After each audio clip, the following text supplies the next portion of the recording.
नमस्कार दोस्तों, एक नई लर्निंग के साथ हाजिर हुआ हूँ। आज की इस लर्निंग में हम लोग जानेंगे एक आईटी कंपनी को लेकर के जो एआई बेस आजकल बड़ा चलता है मार्केट में। कंपनी का नाम है E2E network limited. Market cap काफ़ी अच्छा सा है। कह सकते हैं नियरली कुछ दिनों में 5,000 करोड़ के आसपास चल जाएगी। इसी से आप अंदाज़ा लगा लीजिए कि ट्रेंडिंग व्यू इसका लगातार क्या कर रही है, नई ऊंचाइयों को टच करने में कोई कसर नहीं छोड़ रहा है। और यहाँ पे निवेशक लगातार बड़े एक्सपेक्टेशन के साथ लगे हुए हैं। कुछ प्रॉफिट मेकिंग भी होता है क्योंकि वो अक्सर मार्केट में चलती रहती है profit booking.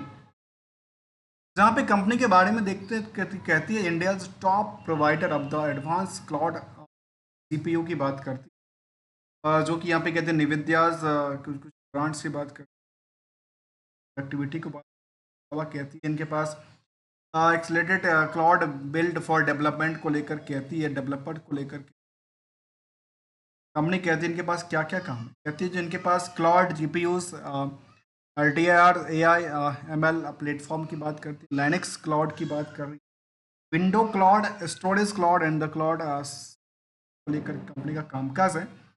Battle tested infrastructure की बात करती है जो आज के डे आईटी सेक्टर के लिए काफ़ी इम्पोर्टेंट रोल रखता है।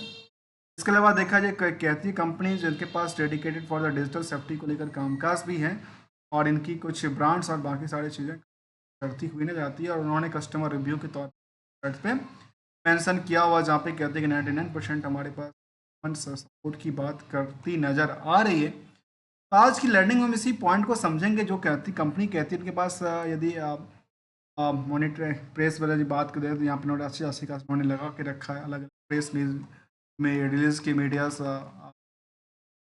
सेक्टर के अंदर। जब इनकी प्राइड जिनके प्रोडक्टिविटी की बात करें तो प्रोडक्टिविटी में इनके पास वही क्लाउड जीपीयू को लेकर के और 100 ये कुछ प्रोडक्टिविटी है जो कि आईटी से रिलेटेड कंपनी में कामकाज करती है जो क्लाउड बेस की ज़रूरत पड़ती है। अब ये केवल केवल एनएससी में लिस्टेड है और एनएससी में लिस्टेड होने के बावजूद यदि ये बात कहूँ आपको जो कंपनी सालों में एक ऊंचाइयों तक पहुँचते पहुँचते 6 महीने में करीब 200% से ज़्यादा की उछाल दिया है। ऐसे ही यदि ये कहूँ कि एक साल में इस वक्त लेटली 600% के आसपास की उछाल के कगार पे है और लास्ट टू लास्ट यही दिखा गया कि पिछले 5 साल में 2000% की उछाल करती नज़र आ रही है। अर्थात सोचिए 50 रुपये के आसपास के स्टॉक प्राइस हुई होगी उस टाइम पे। आजकल वो 3,000 से ज़्यादा के स्टॉक की परफॉर्मेंस लेवल की बात कर रही है। तो कंपनी की फंडामेंटल से टेक्निकल ट्रेंड क्या कहती है, अब इस आयाम पे चलें तो शायद कुछ समझ पाएँ। कंपनी का बुक वैल्यू कहता है कल 50 का, इंटरेस्टिक वैल्यू की बात करते काफ़ी अच्छा अट्रैक्टिव बात करती है। अब सवाल आता है कि जो इंडस्ट्रियल की जो बाकी कंपनियां हैं उनके पास जो भीड़ कहता है स्टॉक मार्केट में खरीदारी को लेकर, यहाँ पे जो भीड़ का बात करता है उसमें काफ़ी जमीन आसमान का फर्क पड़ता है। जहाँ पे इंडस्ट्रियल की कैपेसिटी कहती है कि एवरेज कहती है 38 के आसपास कहता है और इसका अकॉर्ड कह सकते हैं करीब करीब 5 गुना तो नहीं लेकिन नियर अबाउट 4.5 गुना मान लेता हूँ, 450% के आसपास इसके अकॉर्डिंग। ये इसके अकॉर्डिंग देखा जाए तो कहते हैं कि ओवर वेटेज है। जब भी कोई स्टॉक ओवर वेटेज होता है तो उसके दो कारण हो सकते हैं।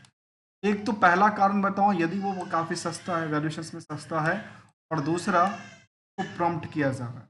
दो तरह की बातें इसमें शामिल हैं। दूसरी तरफ कहती है कि कंपनी की क्वालिटीज़ अच्छी है और आगे एक्सपेक्टेशंस मार्केट की प्रॉफिटेबिलिटी आगे चल करके काफ़ी अच्छा हो सकता है। को देख करके मार्केट में भीड़ बढ़ जाती है कि भाई यहाँ की क्वालिटी ठीक ठाक है आगे चल कर। इसलिए इन सभी पहलुओं की तरफ देखा जाए तो कंपनी के बारे में यहाँ पे ओवर वैल्यूड की बात भी काफ़ी ज़्यादा हो चुका है। अब चर्चा करेंगे क्या लगता है अभी ट्रेंडिंग व्यू के अकॉर्डिंग ये स्टॉक यदि 3,000 के आसपास का है तो क्या लगता है कि अभी ये स्टॉक की प्राइस आगे चल करके TCS को टक्कर दे, जो आईटी सेक्टर की कंपनियां हैं। तो क्या लगता है आगे चल करके 5,000 से ज़्यादा की प्राइस यदि मार्केट की कैप भी काफ़ी अच्छा। चलिए इसको भी हम डीपली की तरफ चलेंगे और जहाँ पे मार्केट में प्रमोटर की होल्डिंग करीब 51% के आसपास बनी है, फेस वैल्यू 10 के अकॉर्डिंग 17 रुपये की अर्निंग करता है। इसके अर्निंग बेस उतना ज़्यादा नहीं है, अर्निंग शायद और ज़्यादा होता जब तो शायद होता, लेकिन अर्निंग को दबाने का कारण है डेट टू इक्विटी काफ़ी ज़्यादा कहता है 303 का। करंट रेशियो का माप थोड़ा सा कम है जो फिलहाल प्राइस टू बुक वैल्यू 63 गुना बढ़ चुका है फ्रॉम द बुक वैल्यू से। इन सभी समरी डेटा के बेसिस पे हम उन निचोड़ों तक कंक्लूजन तक पहुंचेंगे जहां ये समझ पाएंगे क्या आगे चल करके इनकी प्राइस 5,000 तक पहुंचती है, या ऐसा तो नहीं कि आगे चल करके 2,000 और से नीचे गिरने की बनती है। दोस्तों इसके लिए कुछ फंडामेंटल की स्ट्रेटजी को समझना पड़ेगा। उसके लिए यदि हम इसकी पुराने हिस्टोरिकल डेटा फ्रेम देखें तो कंपनी का ग्रोथ लेवल ये कहता है कि क्वार्टर ऑन क्वार्टर बेसिस पे कंपनी का ग्रोथ लेवल लगातार बढ़ती हुई नजर आती है, जहाँ पे 112% तक साल बनाती है comparison for this period. But इसको इस पीरियड से कंपेयर करेंगे तो शायद इतना बड़ा गैप अप नहीं है, थोड़ा सा गैप अप कम बनता है। ईयर ऑन ईयर बेसिस का गैप देखे जाए तो वही कहती कि पिछले साल से इसमें अच्छी खासी ग्रोथ ली और लगातार यहाँ से लेकर के यहाँ तक इन्होंने अपनी ऊंचाइयों पे छोड़ पहुँचने में लगातार सेल्स के बेसिस पे कमी नहीं किया, लगातार सेल्स बढ़ती नजर आ रही है। जब कंपनी के पास सेल्स बढ़ती है तो सेल्स का नंबर मत देखिए, क्योंकि परसेंटेज देखना जरूरी है। छोटी सी कंपनी 5,000 करोड़ से कम का मार्केट कैप है और कह सकते हैं कि 41 करोड़ के आसपास का सेल्स करता है, उसमें से उनके पास करीब 10 करोड़ के आसपास प्रॉफिट भी बुक कर लेती है क्वार्टर में, तो ये इनके लिए एक अच्छी बात है। मतलब 25% के आसपास की नेट प्रॉफिट मार्जिन के आसपास बन जाती है। ईयर ऑन ईयर बेसिस में समझ आती है कि कंपनी के पास लगातार 100 करोड़ तक से ज़्यादा इस साल तो पहुंची जाएगी, क्योंकि साल टच करने के आसार पे चल रही थी, जहाँ करीब करीब कह सकते हैं कि भाई 22% के आसपास तो नहीं, लेकिन 22 से थोड़ा सा कम का आंकड़ा देखा जाए तो शायद 21% के आसपास की नेट प्रॉफिट मार्जिन बनाती है, जबकि इसमें अदर सोर्स ऑफ इनकम और इंटरेस्ट के बर्डन में उतना ज़्यादा नंबर का खेल देखने को नज़र नहीं आ पा रही है। लेकिन ऑपरेटिंग प्रॉफिट मार्जिन की तरफ देखें तो ये अच्छी खासी ग्रो लेवल के साथ 51% के आसपास उन्होंने और दिखाया है। अब उन परतों को समझते हैं जहाँ पे हम R2R के लिए समझने की प्रयास करेंगे। अब R2R क्या है, तो इसका नाम हमने रखा था तो risk to reconciliation, risk to reward and the risk to risk to return की चर्चा करें। आखिर इसमें क्या है? रिस्क टू रिकंसलेशन में सबसे पहला पार्ट आता है कि बैलेंस शीट को पीएल को बैलेंस शीट से क्लियर करना, उस पर कंक्लूजन की तरफ जाना कि भाई बैलेंस शीट पीएल में कुछ ऐसा कोई नंबर की बात तो नहीं कर रहा है जहाँ पे कुछ ऐसा, यहाँ पे देखा गया कि बोरोइंग्स यहाँ पे इंक्रीज करती हुई नजर आती है। और बोरोइंग्स जब कोई कंपनी लेती है तो उसका यूटिलाइजेशन क्या करती है उसको समझना जरूरी है। तो यूटिलाइजेशन के बाद देखा जाए तो यहाँ पे फिक्सर्स में कुछ बड़ी मूवमेंट तो देखने को नजर नहीं आई, क्योंकि हाँ एक चीज देखा जा सकता है कि 42 करोड़ से लेकर के यहाँ पे फिक्स लगातार बढ़ी है, सॉरी लगातार बढ़ी है, और करीब कर सकते हैं 5 गुने के आसपास की लगातार इंक्रीज किया कंपेरिजन विद द उसके अकॉर्डिंग। और इनका रिस्क फैक्टर की बात करें तो वो 2-2.5 करोड़ के आसपास का रिस्क कहता है, जिसमें नंबर ऑफ डे कभी 10 दिन के अंदर पेमेंट आती है। उसमें कोई चिंता की बात नहीं है, और उसमें बिल्कुल कहते हैं ना रिस्क फ्री आंकड़ा दिखाती है, वही रिस्क आंकड़ा दिखाते हैं। क्योंकि इनमें यदि हम इनका डेटर्स की तरफ भी देखें तो शायद कहते हैं कि 2.5 करोड़ के आसपास अब प्रॉफिट पूरे साल में करीब 22-23 करोड़ का ऑलरेडी उन्होंने निकाल के रखा है। यदि 2-2.5 करोड़ का नहीं भी आता है तो कोई प्रॉफिटेबिलिटी में ज़्यादा फर्क पड़ेगा नहीं, क्योंकि वो 20 करोड़ 22 करोड़ के आसपास ऑलरेडी इनके हाथ में आ चुका है। इसके लिए एक अच्छी बात की बात कर रहा था। अब दूसरी बात तरफ देखा जाए तो यदि केबल केबल इस ग्राफ के हिसाब से देखते हैं तो कहते हैं कि नहीं नहीं नहीं नहीं, यहाँ तो इन्होंने लगातार ऊंचाइयों पर चला, और ऊंचाइयों के पीछे भी कुछ कारण जब हमने देखा तो वो कहती है कि यदि अपनी एसेट्स 200% से ज़्यादा बढ़ती है, मान लेते हैं 300% बढ़ी है, तो लायबिलिटी यदि 700-800% बढ़ती है तो सी ये स्ट्रॉन्ग वीकनेस की बात करते हैं। इसका नाम है स्ट्रॉन्ग वीकनेस की बात करें कि आखिर इतने बड़ी गैप अप क्यों बन रहे हैं।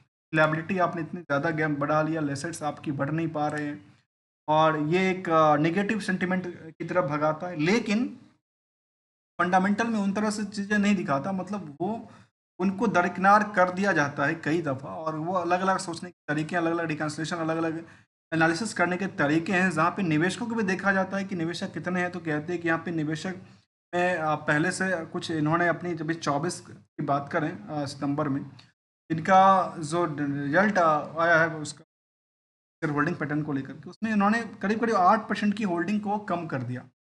अब यहाँ पे कम किया तो फिर मार्केट में गया कहाँ?